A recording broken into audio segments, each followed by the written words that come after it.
Hi, my name is Jessie and welcome back to my channel, Jessie Gardens. Today we're going to be germinating native plants from seed. So there's a lot of benefits of starting native plants from seed. One of the primary ones, especially for me, is decreased cost. So for example, this plant, a large flowered trillium. It comes in a packet of 20 seeds for about $3.50. And if you were to buy these as like actual plants at a nursery, they would probably run you at least $3 for a plant if you're buying in bulk, probably more closer to $7 if you're just doing a few at a time. And some of the larger shrubs, you can pay up to $35 per shrub. So there's definitely a huge cost benefit, especially if you're doing larger areas like I am. Another benefit would be the plants are going to grow quicker if you're starting them from seed. And if you can transplant them earlier on, they're not going to have that lagging in grow time because of the transplantation process. You also have the convenience of not having to go drive all the way to a nursery, pack everything up, bring it home. And another benefit would be bragging rights. You can say, hey, look at all this that I grew from seed. Aren't I great? Look at how talented I am. Obviously that's to be determined because this is the first time I'm doing it, so we'll have to see how things go. And then some of the challenges would be having variable germination rates. You know, you can't take 25 seeds and say, I'm gonna have 25 plants. You just kind of don't know. It definitely requires more waiting time to see things grow from seed, and it takes a lot more patience, which is not one of my strongest personality traits. And also, if you're doing a process like we're doing today, it can be a little more complicated. You can just take these seeds and just throw them wherever and they'll grow eventually. But if we're doing it in a more controlled environment, instead of just throwing them around, it's kind of fun to watch the seeds grow.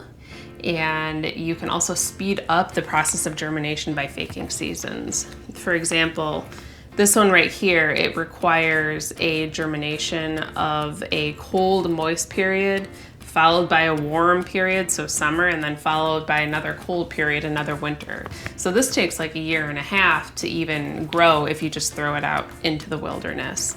But by speeding up the process a little bit, by faking it between heating mats and fridges, we can speed that up to about 1/2 year. So that's really amazing. And the last benefit of growing things in a more controlled environment is that if you just throw it out in the outdoors, you're going to be feeding birds and other critters, especially in the winter.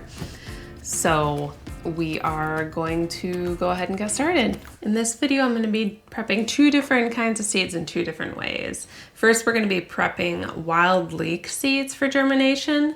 And this seed requires a warm season, aka a summer, and then a cold season or a winter before it can germinate. For this, I'm gonna need 1/3 cup sand, 2 teaspoons of water, a bowl, a Ziploc bag, a Sharpie, and the seeds, most importantly. First thing we're gonna do is put the 1/3 cup of sand into the bowl. Next, we're going to add 2 teaspoons of water.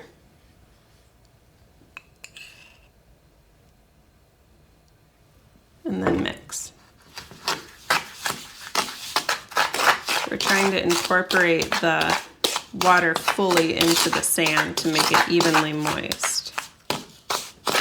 Now we're going to take our seeds and put them in the mix.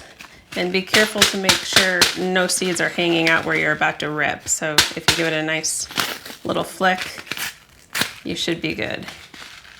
All right, there's our seeds. And just sprinkle them in.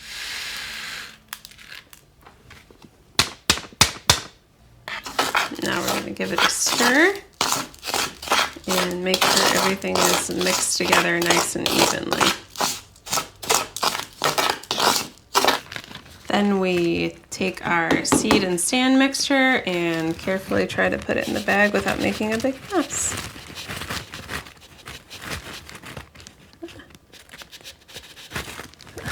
Like that. No, the seeds.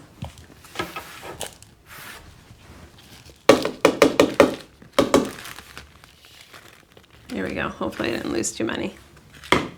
Now we're gonna shut the bag. Try to get some of the air out and clearly label it. So we're gonna say wild leek.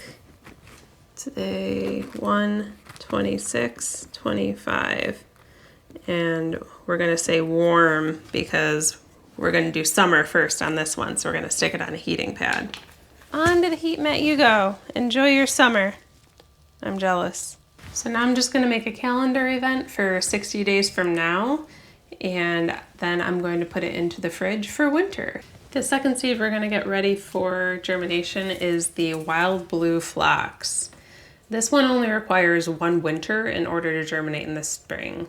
So we're going to be basically putting it in a bottle with some soil and then just sticking it outside, and that's all we got to do.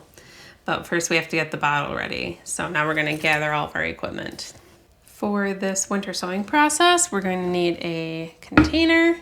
You can use a jug like this or any kind of clear plastic container that you can put a lid on, a drill with a drill bit, scissors, duct tape, a Sharpie again, and the seeds, and we'll go grab some soil after we cut our container. We're going to drill drainage holes in the bottom, so take your drill and obviously carefully drill some holes.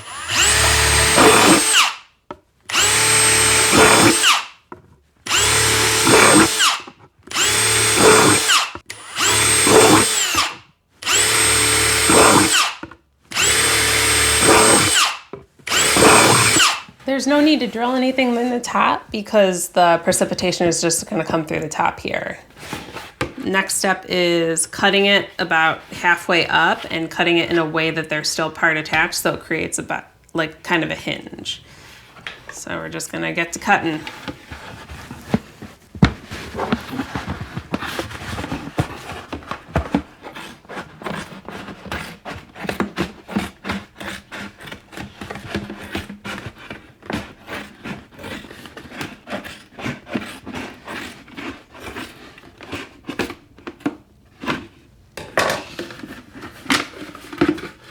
There we go.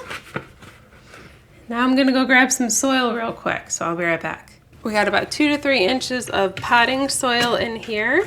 Now we gotta get it saturated to put the seeds on top.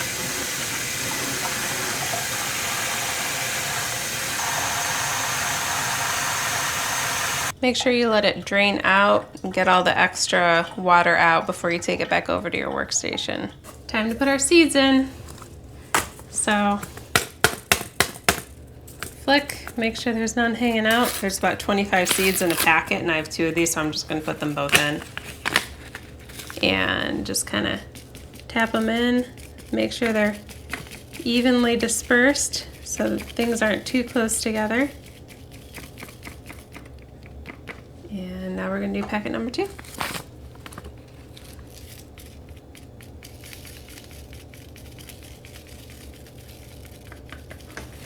Make sure you get them all.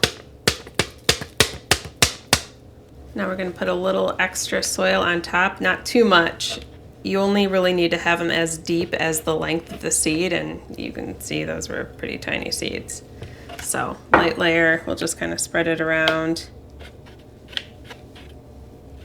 It's not gardening if you don't get dirty. Time to close everything up. That's why we've got our duct tape.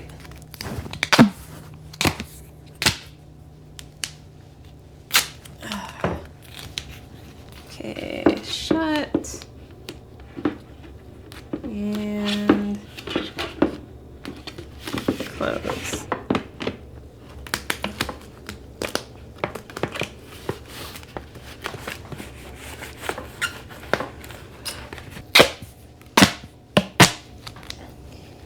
Get that last little bit.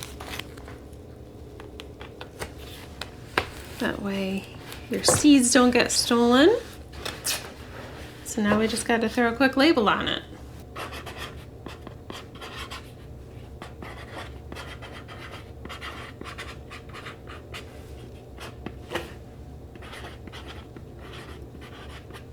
Now we're just going to throw it outside and let nature take care of it. We'll keep an eye on it and check on it every so often. When it outgrows its container is when the seeds have germinated to the point where they're hitting the sides or hitting the top. They're probably gonna hit the sides before they hit the top because this is a big container. But yeah, it's super simple. It's just getting things started. So let's go ahead and toss it outside in the cold. Time to put it outside with its friends. Good luck. We'll check on you in a bit. Now all we have to do is check on the seeds every week or two. The ones in the sand we have to check on, make sure the sand is still moist, that way things don't dry out. The ones outside are pretty good to go until the spring, so we'll just look at them every so often, more so out of the sake of curiosity than actually having to do anything. But thank you for watching my video, and I hope you keep joining as we watch the progression of the seeds into little seedlings and finally into their permanent position.